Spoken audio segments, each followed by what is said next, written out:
Isa and Senna, can I have your eyeballs here? Yeah. So I gave the ladies the background to Auntie Jelly's amazing contributions to our family and being able to write the summary. I mean, how do you summarize a whole year, you guys? Could you do that? No.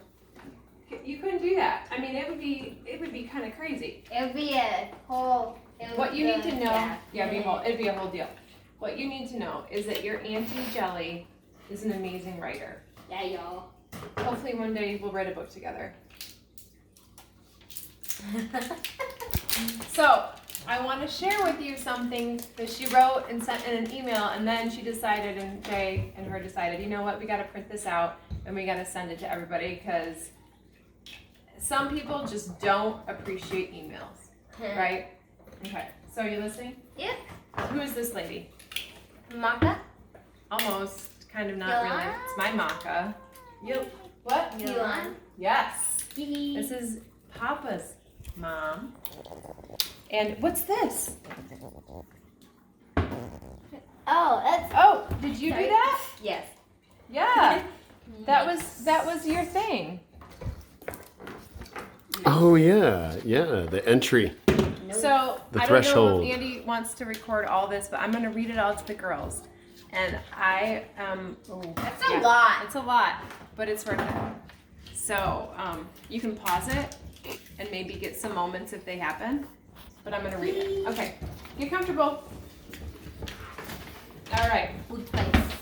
I have to begin. Now you can smell good while you're listening. Good. Okay, that's Daddy's deodorant. I know, I'm smelling it. Listening? I have to begin where last year ended. On December 25th, 2021, we mourn the passing of a woman who, with beauty, grace, vision, and grit, dedicated her life to empowerment, growth, and lifetime learning. Yolande was a glittering star, a giver of life, and a uniquely spiritual woman. Thanks to the thoughtfulness and generosity of her children, me and my sisters now wear symbols of the many facets of our grandmother's character. She gave us some necklaces. So remember how I'm too sensitive? Yeah. The passing of this flourish reminds us all of the things that matter in life, love and togetherness. We jumped into 22 from the living room to the kitchen at the cottage over the signs that the girls made, making the year we left behind and the year we were entering. Marking the year we left and behind and the year we were entering. 2022 began with the anticipated return of Janet and Al from their journey to Texas to send Yolande off to the spirits. Jay and I were cozied up with the Moyos and the LA Santas. We held our mini Christmas, and Jeremy and Alexis distinguished themselves with innovative stylings of Christmas wrap that was real art in and of itself. Christmas wrapping, or was it wrap? Wrap.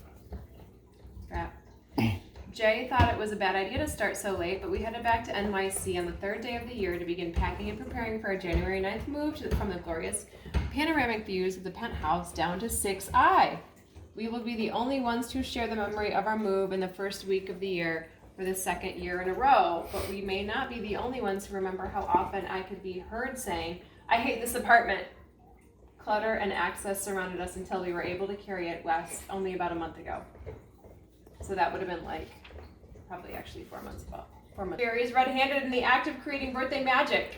What they don't know that the rest of us do is that fairies morph into the image of their parents when caught in the act of, say, filling their kids' rooms with birthday balloons. The magic should not be doubted. In February, Aria was thrown a buzzing Beyonce bridal bash, and she was showered by her adoring hive of women folk with the well wishes of her loved ones, smiles, laughter, hugs, and gifts. It was a bitter cold day, and she was a whipped cream dream in a winter white sweater dress that she looked ravishing and womanly in. This event is really where the wedding magic of the year began. This is true. The women in the family traveled together. Janet, Diane, Elena, Isa, and Senna, and myself enjoyed a rare sighting along the way of a pheasant. Remember? The pheasant? Yeah. Wait, what? The pheasant. after Arya's wedding, bridal shower. What even? The big bird. So cool. It's a big bird. The bird that was like The so brown big. bird. Rainbow. Um, Yeah. Along the way, that stopped us dead in the middle of a quiet 2-lane highway just to watch it cross the road and wander off into the bush on the other side. Meanwhile, James and Jay held it way down in front of the wood-burning stove, not moving a muscle for the hours the women were away. The next morning, Jay met Pastor Joe Novak for the first time after attending his Sunday sermon at First Presbyterian of Flint. The two of us have a great memory of breakfast at the Creperie in downtown Flint, which is actually called Flint Crepe Company. Flint Crepe Company, yeah. Followed by a meeting with the pastor in his office, wallpapered with actual jazz album covers, all before coming home to attend an engagement party thrown by Maka, Papa, Lindsay, and the 4 youngers. It was a day that brought together Don and Annette, Yvette and Todd, Nikki and Marcus, James and Diane, Cindy, Lindsay, Adam and Jory, and Kenzie. The creative direction was second to none, with the real goldfish swimming in votives and a ridiculously precise painting that recreated our save the date. This is the event that really kicked off the genius style that would be one of the hallmarks of the year. Al dusted off his passport in March and headed back to the Dominican Republic for a week on a mission to educate MSU medical school students, provide health services to Haitian immigrants in DR, and conduct anthropometric research. Good job, Janelle, asking him that. Anthropometric research, which was ultimately published. All right, data. Papa. I went to Boston the last 3 days of the month to host a 2-day, 13-person meeting at the Microsoft Burlington office and came home sick with COVID from my first customer meeting in 2 years. I dutifully passed it on to Jay. The worst thing about COVID was I couldn't get anything done, and the best thing about COVID was that I got a lot of rest. In April, one word says it all. Harvard! Aria nabbed her first job in Boston on April 28th at the Maroon Megalith, Harvard. We all shared in the excitement and pride and wished her many happy returns and opportunities from this achievement. Jay and I went to Atlanta for our first Easter with the Wards. I was in the airport without a mask for the first time in 2 years as the mandate had just been lifted and I was full of homegrown antibodies. Memorial Day weekend, we got to spend time with Kenzie for her birthday, going with her, Marcus and Nikki, to the Spotlight in Detroit to catch some electronic music festival vibes.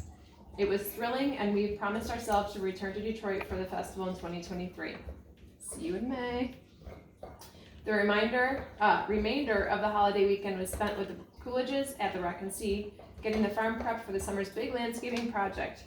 In the end, it will take 50 paver stones, 20 yards of topsoil, 7 yards of mulch, and untold gallons of paint and stain to achieve James and Diane's dream of upgrading their landscape. Data is so good to have. June, 2 words. It happens. In Las Vegas, it was epic. Mount Negro, backyard Olympics, a backyard arrest, and a striptease as our party was being busted by the cops. It's not real. They didn't really. Yeah, I know. No. Aria and Joe's coordinated outfits created a hype party an incredibly hype party bus fueled by the stylings of Soul Sani, and Lil Jon was our DJ at our party booth at the Jewel Club at the Aria. Okay. So many great people, and they were so great they have to be named. T and Eddie, Becca and Sarah, Christian, Will, Zena, Kayla, and J-Babe, and of course Aria and Joe. We have a huge place in our hearts for all of them. That's not all. The youngest of our sister cousins conspired with their chief co-conspirator to create an authentic, heartfelt deep dive into togetherness for their bridal party, friends and family on their wedding weekend. My memories of her bridal hive morning with her bridesmaids are some of the most precious from the year. She was lovely in a white matching silk gown and a robe with ostrich feather sleeves. She was calm, she was reflective, she was grateful. It was a holy morning.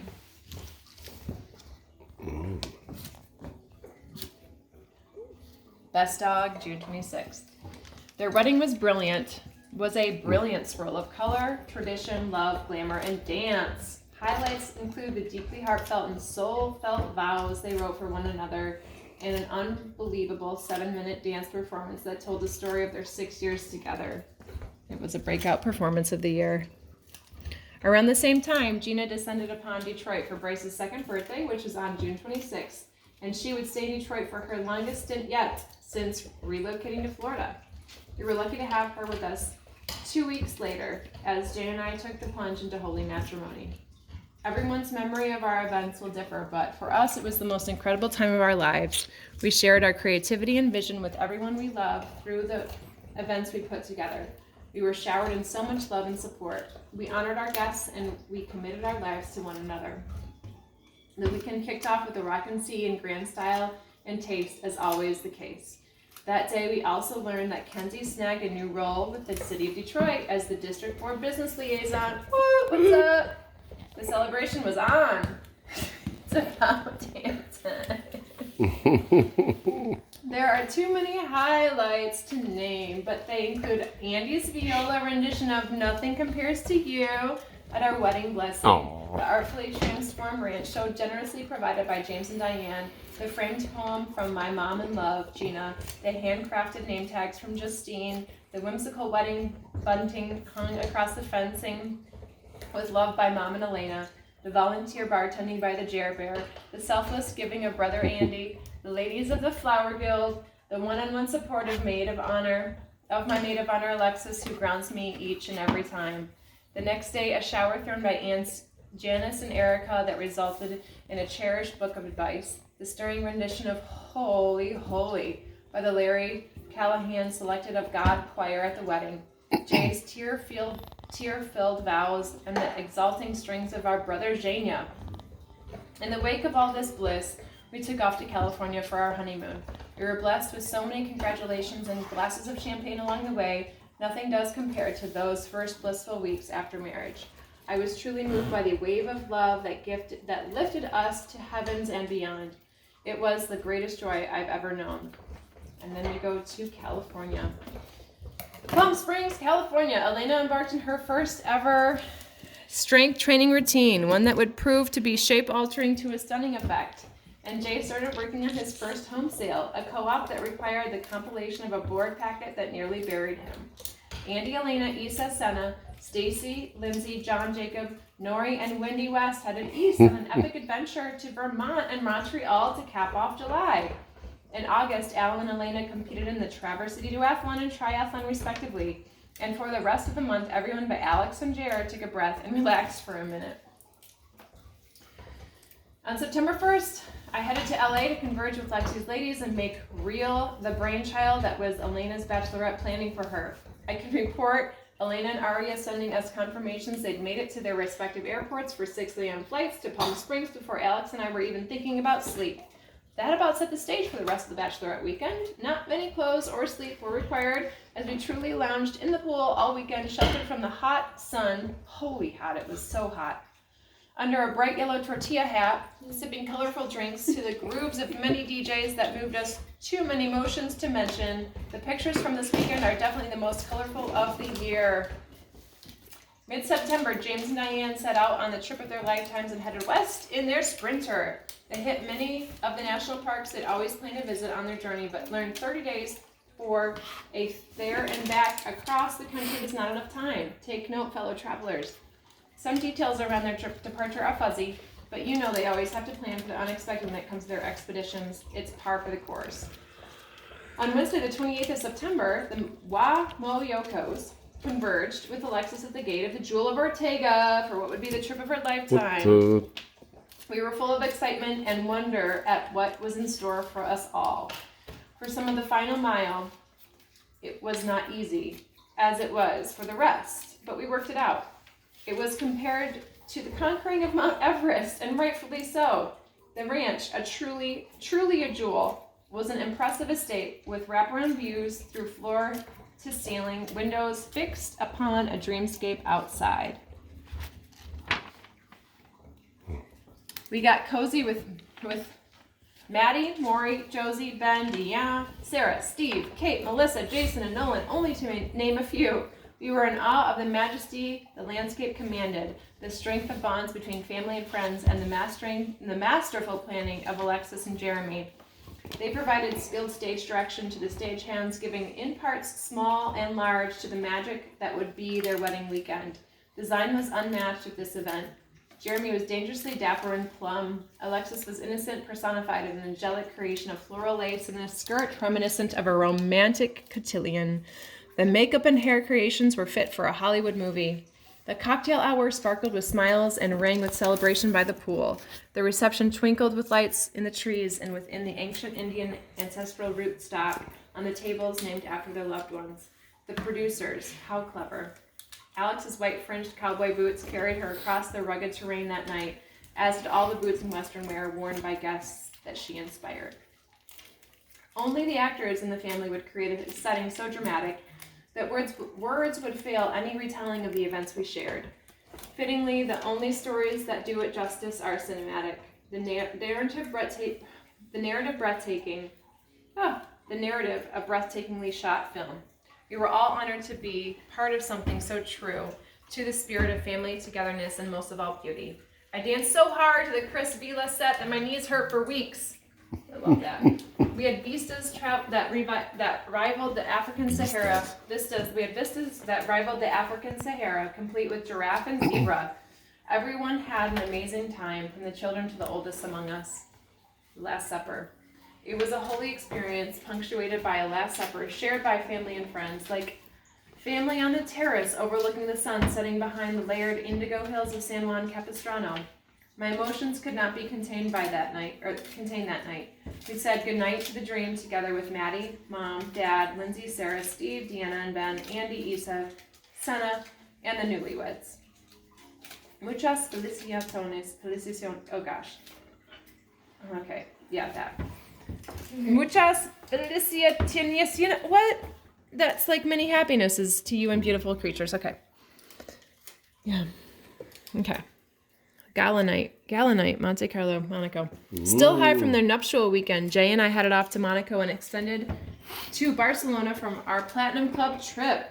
Aunt Cindy proves to heal well with the added relief and mobility that comes with her brand new titanium hip. Twins on deck. Isa and Senna just joined the Oli swim team and had their first meet a few weeks later. Andy continues to really come into his own as front man for mixtape knockoffs. I love this. Put the good-looking guy in the front. Oh, you got this. I got COVID. Oh my gosh. I got COVID for the second time, along with many other loved ones who were together in California for the grand wedding finale of the year. The girls discovered the mystery of makeup on Halloween, and Jay and I made a pact to always dress up for the holiday. In labor news, the UAW elections won't be decided until March of our new year, and we'll be watching and hoping to see the first African American elected as president. This will also be positive for Nikki, whose assignment has been moved to from casinos back to GM, which means expanded responsibilities for sure. Andy became a board of trustees member for the internationally renowned Flynn Institute of Music. Andy and FIM, what a fit. Capital FIT. Jay and I elected to return to Michigan by car for our first Thanksgiving with the family since maybe 2014. Pre-Jay. The Bills, who have dominated the AFC this year, also showed up to play at Detroit's Ford Field due to snow in Buffalo for the Bills versus Browns game that Saturday, the day we arrived. Our hotel was full of Bills and Browns fans, and it was so thrilling again to see Detroit so vibrant and active. We were given an uncomfortable reminder that good health is not a guarantee. Aunt Sharon was admitted into Detroit receiving for kidney trouble, and we will continue to be vigilant around Maka's pancreatitis. Especially now that we understand the biology and dysfunction of her quirky organ. So far, both women are on the mend with adjustments to diet and lifestyle that equate to more comfort and longevity. Can I get an amen? Thanksgiving is characterized by the most important ingredients of the year, family. Talk about a schedule. We fit in so many people and events, we surprised ourselves. We had brunch with Jenny Schlip, Kenzie Current, and Bryce. We hopped around Detroit for 2 days with Denise and Jonathan Leeds and their son Nicholas. We visited Aunt Sharon, Washington, spent the night with James and Diane, and reunited with Lindsay, Jory, Adam, and Michael over the dinner and drinks at Andy and Elena's. Thankfully, Maka and Papa were eventually able to join us in the festivities, including a beautiful Thanksgiving dinner hosted by Lindsay, and finally a U of M/Ohio State football party at the Rock and Sea. Hamilton started December with a bang. The family outing to see Hamilton at the Fisher Theater in Detroit in honor of Maka's birthday. Snowstorms and COVID came for Christmas, which made for compromised travel plans for James and Diane, isolating indoors for the younger Gagosians and Wests. Jay and I, however, went south to Atlanta to enjoy Christmas with James, Jerry, Tracy, Lee, and Jerica Ward. Temperatures did dip down to single digits, but Jay made sure the fire was burning bright as we gathered around each other each night. Senna played the coveted role of Mary in the first Christmas pageant, and both Issa and Senna sang like angels with the adult choir for the first time this year. There's a picture. I couldn't get the words to adopt the game, but I hear it was an elephant-sized affair for Alexis and Jeremy, who spent Christmas in sunny and 75-degree weather in Phoenix. Since the East and West Coasters weren't with you in 22, you'll have to plan on us being there with plenty of fanfare in 23. We still yearn for more family togetherness, as many spent New Year's Eve at home craving the closeness and camaraderie of one another. Not an easy year to encapsulate, as it proved to be a 5-page task. If you're reading this line, it means you stuck through to the end. Lucky for us, this is a story that never ends. It just goes on and on, my friends. Hey! What a recap. Wow. Wow. Wonderful. Thanks, Jelly. Thank you. Woo. We love you. Awesomeness.